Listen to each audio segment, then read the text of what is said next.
Hoje a gente vai conhecer uma mulher à frente de seu tempo.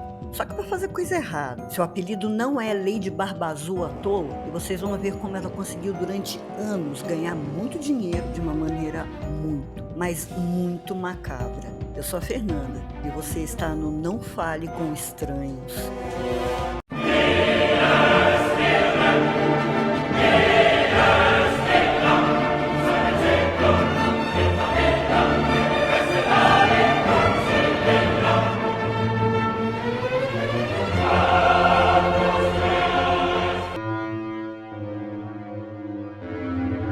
Eu vou começar a contar a história da serial killer dessa noite, dizendo que seu nome de batismo é Brynhilde Postdater Storrs. Tomara que eu tenha pronunciado certo. Mas exatamente pela mesma dificuldade para pronunciar, ela passou a ser chamada de Bel. Bel nasceu na Noruega, em uma fazenda onde viveu a infância e parte da juventude. Filha de um pedreiro, de uma dona de casa, foi a mais nova de 8 irmãos. Não há registros de ter sido uma infância com abusos de nenhum tipo. Aliás, há poucos registros sobre qualquer coisa sobre a vida dela na Noruega. Mas o que se sabe com certeza é que ela odiava ser pobre. Cá entre nós, quem não odeia, né? Então, por isso mesmo, além de ajudar o pai, ela trabalhava em outras fazendas, tudo para juntar dinheiro e ir para os Estados Unidos, morar com a irmã dela, que há alguns anos já estava lá. Bel trabalhava muito, mas como toda jovem, também se divertia. Só que a única diversão do lugar era um baile country que acontecia todos os fins de semana. Talvez tenha sido esse baile o motivo para a vida dessa mulher ter mudado totalmente. Bel não era casada, mas tinha um noivo, estava grávida dele. Estava nesse baile, dançando, se divertindo, quando por algum motivo não conhecido, se desentendeu com um homem que estava lá. E a briga foi terrível. Eles chegaram à agressão física, mas o homem foi de uma covardia extrema e chutou a barriga de Bel várias vezes, fazendo, claro, com que ela perdesse o bebê. E aí as pessoas que a conheciam disseram que depois disso Bel já não era mais a mesma. Ficou muito quieta, afastou-se das pessoas, terminou o noivado, e essa mudança foi percebida por todo mundo que a conhecia. E talvez tenha nascido aí seu ódio pelos homens. Ou então esse ódio foi despertado. Talvez já tivesse dentro dela. Porque ao longo desse vídeo, vocês vão ver que a cabeça da moça não era lá muito certa. Mas finalmente, depois de muito trabalho e muita economia, ela conseguiu realizar seu sonho. E chegando aos Estados Unidos, foi morar em Chicago. Como sua irmã Nellie já estava morando lá há muitos anos e já era até casada, chamou Bel para viver com eles. Então ela começou sua nova vida. E a gente tem que admitir que ela não tinha medo de trabalho. A mulher era pau para toda a obra e trabalhou como doméstica em algumas casas e também num açougue. Isso durou até se casar em 1884 com Mads Sorenson, outro norueguês, dono de uma loja de doces e era bem sucedido na cidade. Só que um belo dia a loja pegou fogo e a casa onde moravam também, porque estava nos fundos. Mas eles conseguiram receber um bom dinheiro do seguro. Só que isso parece ser o começo de uma sucessão de tragédias naquela família. Um tempinho depois, eles receberam mais dinheiro do seguro de vida de 2 bebês que morreram por casos graves de inflamações no intestino. O curioso é que isso nunca ficou bem explicado, porque ninguém nunca viu Bel grávida, mas ela já tinha os 2 bebês. E pelo jeito até então a morte dos bebês acabou ficando por isso mesmo. Só que mais mortes viriam. Em 30 de julho de 1890, o marido de Bel morreu por uma hemorragia cerebral. Segundo ela, o homem chegou em casa reclamando de uma dor de cabeça muito forte. E ela, como a esposinha dedicada, deu a ele pó de quinina para dar um alívio. Botou o mozão para dormir e um tempinho depois foi ver como ele estava. Acontece que ele já não estava. O homem tinha morrido. O médico examinou o cadáver e disse que a causa da morte teria sido envenenamento. Só que ele não tinha como provar.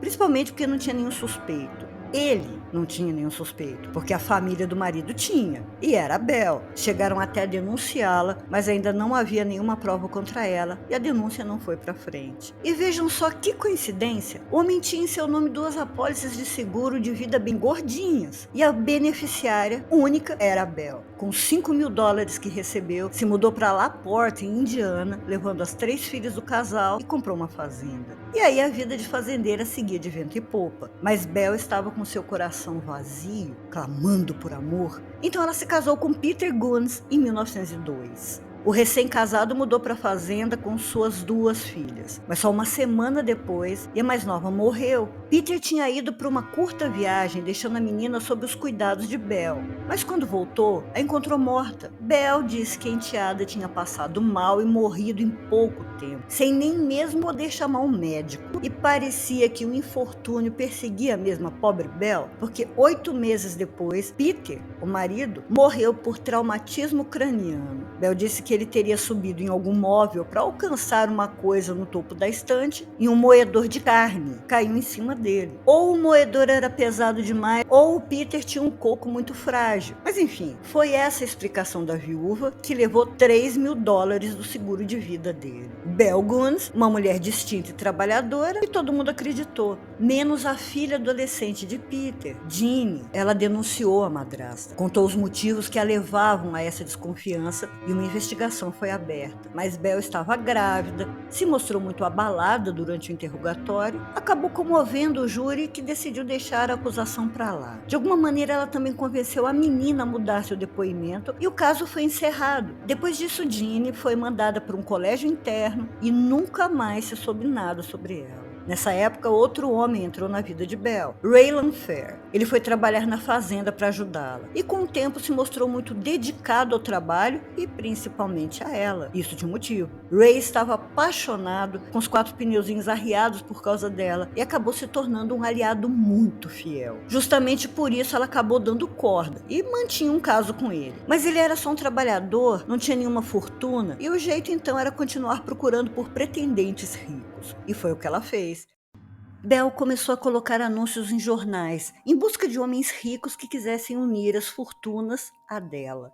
E muitos deles responderam a esses anúncios, levavam todo o dinheiro que tinham e tempos depois sumiam. Ao mesmo tempo, os vizinhos estavam de olho. Tem fifi até nas fazendas nos cafundós de Indiana. E foram eles mesmos que relataram depois à polícia que tanto Belle quanto Ray estavam sempre fazendo buracos no terreno da fazenda. A essa altura, vocês já imaginam o que acontecia a esses homens. Ray também sabia. E não só sabia como ajudava. Só que ele amava mesmo a Belle. E ver que ela ficava com tantos homens começou a deixá-lo com muito ciúme. Ele então começou a persegui-la, a cobrar, vigiar, e Belle, claro, foi ficando de saco cheio daquilo tudo e foi se afastando, evitando contato, dando perdido mesmo. E aí a coisa começou a complicar para o lado dela. Belle o demitiu e o mandou embora da fazenda em 1908. Ray até tentou por um tempo voltar, ficava rodeando a fazenda, e a solução de Belle para acabar com isso foi ir até a polícia e dizer que Ray era insano, que era um perigo para a sociedade e por isso teria demitido. Ele então foi levado à delegacia, mas foram feitos testes que mostraram que não tinha nada de errado com ele e claro, ele foi liberado. Só que Belle tinha medo de que ele contasse tudo o que presenciou na fazenda e também agora ele estaria possesso por ter sido denunciado. Então Belle voltou à delegacia e disse que Ray tinha tentado invadir sua casa e teria ameaçado sua família. Ray não deixou isso barato e revidou. Espalhou pela cidade inteira a mesma coisa sobre Belle, que era louca, perigosa, mas como de alguma forma ela sempre conseguia se safar bem das acusações, continuou levando sua vidinha na fazenda. E os homens continuavam respondendo aos anúncios, se juntando a ela e sumindo. E todos deixavam sempre grandes quantias em dinheiro, fosse por herança ou por seguro de vida. E aí um novo funcionário chegou à fazenda. Ele cuidava da criação, limpava tudo. Aliás, limpava tudo mesmo, tá? Ele até enterrava alguns sacos pesados e suspeitos por ordem de Belle. O problema era que a maré de sorte dela estava acabando. O irmão de um dos maridos desaparecidos de Belle chegou a Laporte. Estava muito desconfiado da falta de notícias do irmão. Ele não era de fazer isso,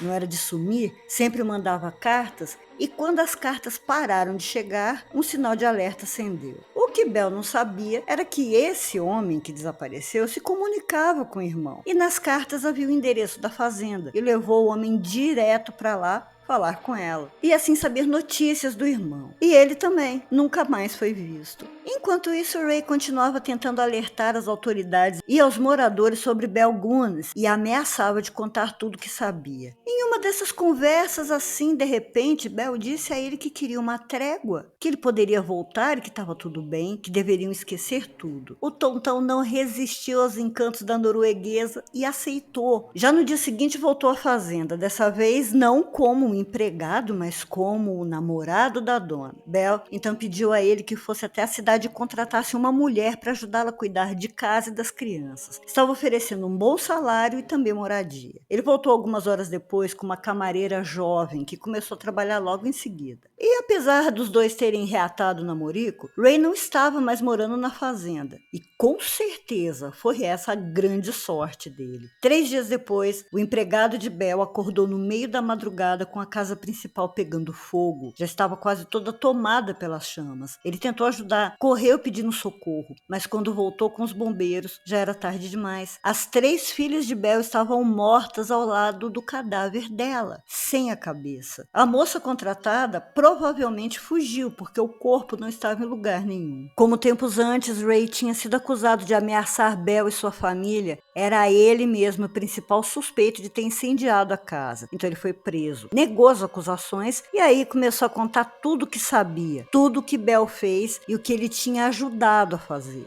Então já não deve ser surpresa nenhuma para vocês, mas todos aqueles homens eram mortos por ela. Seus corpos estavam enterrados por toda a propriedade. Alguns pedaços foram dados para os porquinhos comerem e era Ray quem fazia isso. Claro que dessa vez ele não foi liberado. Com certeza teria muito mais a dizer. Só que a polícia deixou para depois, porque precisava vasculhar a fazenda atrás dos corpos que, segundo Ray, estariam enterrados lá. Em cada canto que cavavam, encontravam cadáveres em decomposição e também ossadas. Foram encontrados os corpos do irmão do marido de Bell, também da filha de Peter Guns, a enteada que teria sido enviada para o tal colégio interno. Também foram encontrados os corpos de 2 bebês, os filhos de Bell que desapareceram e que também tinham seguro de vida. Só que tinha muito mais, ao todo cerca de 40 restos mortais foram encontrados, isso sem contar nos que os porquinhos possam ter comido. Ray foi acusado por todos os assassinatos, inclusive o de Bell, mas ele jurou não ter sido ele. E ainda contou que o corpo sem cabeça, queimado, que foi encontrado na fazenda, não era o de Bell Guns, mas não acreditaram nele. E Ray foi condenado à prisão pelas mortes e também pelo incêndio. E 1 ano depois ele morreu de tuberculose na cadeia. O caso estaria solucionado. Mas o sumiço da camareira deixou muitas perguntas sem respostas e as autoridades decidiram ir atrás delas. E foi surpresa atrás de surpresa. Começaram por examinar a arcada dentária da cabeça carbonizada. Compararam com a arcada de Bell. Adivinha? Não era a dela. Depois, fazendo uma comparação do esqueleto encontrado com as roupas de Bell, também viram que o tamanho não batia. Ou seja, o corpo encontrado definitivamente não era o de Bell Guns. E foi Ray quem contou em sua última confissão que o corpo carbonizado na fazenda pertencia na verdade à camareira, que foi morta por Bell 3 dias antes do incêndio. Ela também sufocou os próprios filhos, colocou os corpos um ao lado do outro, incendiou a casa e foi embora. A pergunta então passou a ser: onde estaria Bell Guns? Bom, isso nunca ninguém soube. Ainda por anos depois, muita gente disse tê-la visto em Chicago, em São Francisco, em Nova York, até em Los Angeles. Mas nada foi confirmado. A única teoria sobre o paradeiro dela é que pudesse estar usando o nome de Esther Carlson, uma mulher acusada de ter envenenado o marido. Essa Esther foi presa, mas morreu antes do julgamento. A lei de Barba Azul matou todos os homens que atravessaram seu caminho. Eu quase esqueci. Vocês se lembram daquele homem lá na Noruega que brigou com ela no bailinho, fazendo com que ela perdesse o bebê? Pois é, dias depois dessa briga, ele desapareceu e nunca mais foi visto. Bell Guns, a lei de Barba Azul, é até hoje um grande mistério. Obrigada por ter assistido até aqui. Por favor, se você gostou, se inscreva, deixe o seu like e não esqueça, não fale com estranhos.